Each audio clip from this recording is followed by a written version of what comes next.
बात लगभग 1995-96 सन की है। हम यानी मैं और मेरा परिवार जींद हरियाणा में जन्मे और हम 4 भाई बहन, पापा और मम्मी, ये हमारा परिवार था। पापा अपने काम के चलते हमें चंडीगढ़ ले गए। वो 1990 का साल था। हमने चारों बहन भाइयों ने अपनी शुरुआती पढ़ाई वहीं से शुरू की, यानी 5वीं क्लास तक। मैं परिवार में सबसे छोटा था, सबसे बड़ा भाई, फिर 2 बड़ी बहनें, लास्ट में सबसे छोटा मैं। हम वहाँ काफ़ी साल तक मेरे पापा के जानकार दोस्त के खाली पड़े साफ सुथरे एक मकान में रहे, जो काफ़ी सालों से खाली ही पड़ा था। मकान 2 मंजिला था और बहुत ही अच्छा बना हुआ था। ऊपर 2 कमरे, धूप में बैठने के लिए खुला एरिया, नीचे गलियारा, कमरे, रसोई, संगनी सी गैलरी। आसपास का माहौल भी काफ़ी अच्छा था। बाजार और मंडी महज 300 मीटर पर थी और हमारा स्कूल भी 300-400 मीटर पीछे गली में ही था।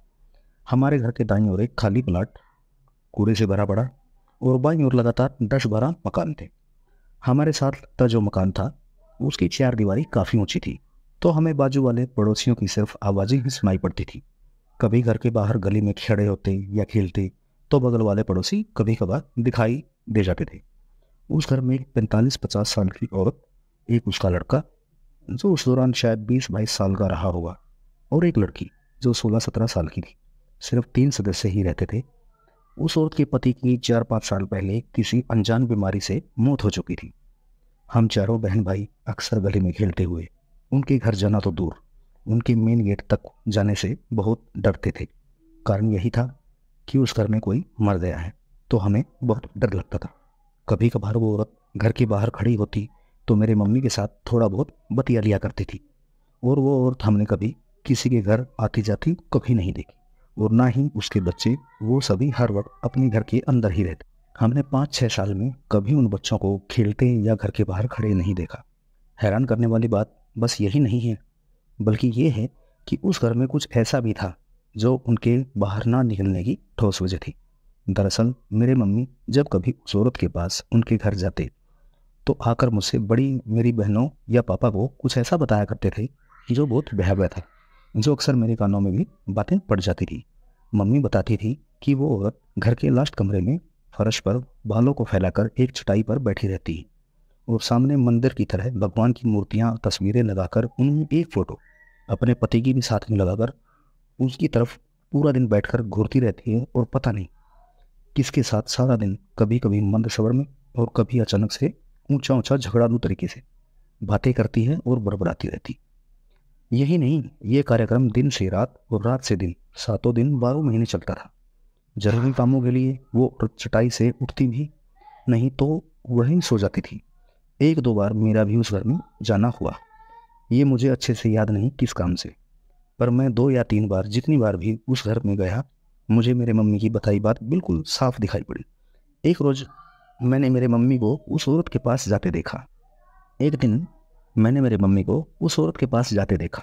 मम्मी अचानक आवाज़ लगाते हुए उस घर में जा रही थी। अरे बहन जी, अरे कोमल के मम्मी, क्या कर रहे हो, ऐसा कुछ। मैं भी मम्मी की आवाज़ सुनकर मम्मी के पीछे पीछे चला। मैंने उस औरत को उसी कमरे में चटाई पर दीवार की तरफ मुंह करके बैठे देखा, पर मुझे मेरी माँ दिखाई नहीं दी। तो मैंने उस औरत से कहा, आंटी मेरे मम्मी आए हैं, वो कहाँ हैं? ये सुनकर उस औरत ने बगैर मेरी तरफ देखे, बगैर कुछ बोले अपना हाथ उठाया और बगल में अंधेरे में रखी एक कुर्सी की ओर इशारा किया। सच मानिए, मुझे उस अंधेरे कमरे में कुछ नहीं दिखा, यहाँ तक कि मेरी मम्मी भी नहीं, जिनको मैंने उनके घर जाते देखा। दोस्तों, मैं तुरंत घबराकर सूट लगाकर वहाँ से भाग निकला और झट से अपने घर में घुस गया। मैंने देखा मेरे मम्मी तो घर पे ही थे। मैंने मम्मी से पूछा कि मैं तुम्हारे पीछे बगल वाली आंटी के घर गया था और मैंने तुम्हें वहाँ जाते भी देखा। तो पता है, मम्मी ने मुझे कहा, तुझे किसने बोला था वहाँ जाने को? ये बोलते ही मम्मी ने मुझे जोर से थप्पड़ जड़ दिया। पता नहीं क्यों, पर ये मुझे बाद में पता चला।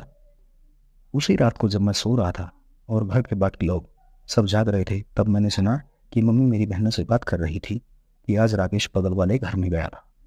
वापिस आया तो मुझे बोला, मम्मी मैंने तुम्हें उस घर में जाते देखा, तो मैं तुम्हारे पीछे पीछे गया और तुम्हें मैंने वहाँ कहीं नहीं देखा, और उस औरत को बाल बिखेरे देखा, अजीब हालत में अंधेरे कमरे में बैठे देखा, तो मैं डर कर भाग आया।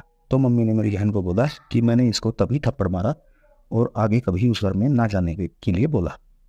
मम्मी ने बताया कि जब मैं उस औरत का पति मरा है तब से वो औरत न जाने अजीब बर्ताव करने लगी है। और वो ना तो कुछ खाती है ना सोती है। कभी कोई रिश्तेदार या पड़ोसी उनके घर नहीं जाता, ना बच्चे उस औरत को छोड़कर कहीं जाते हैं।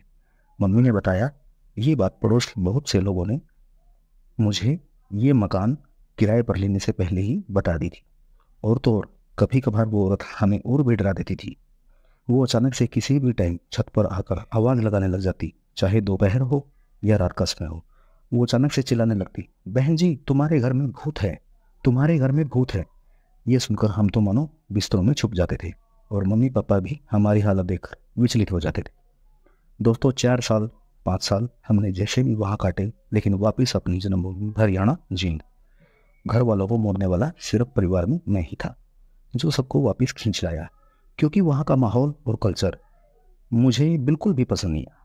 हालांकि नर्सरी से 5वीं कक्षा तक मैं वहीं पढ़ा, पर मुझे मेरी जन्मभूमि हर पल याद आती रही। ये कहानी मुझ पर खुद पर आप बीती एक सच्ची कहानी है। आशा करता हूँ आपको पसंद आई होगी। आगे भी चैनल पर कोई भी स्टोरी लेकर आऊँगा तो सच्ची कहानी ही लेकर आऊँगा, चाहे आप बीती हो या किसी विश्वासजनक की हो। अपने चैनल की ग्रोथ के लिए झूठ का सहारा मैं कभी नहीं लूँगा। आपको मेरे चैनल की वीडियो और कहानियाँ अच्छी लगी हों तो हमसे जुड़े रहें। नोटिफिकेशन बेल को ऑन कर लें, चैनल को सब्सक्राइब और वीडियो को लाइक शेयर जरूर करें। तब तक के लिए जय श्री राम।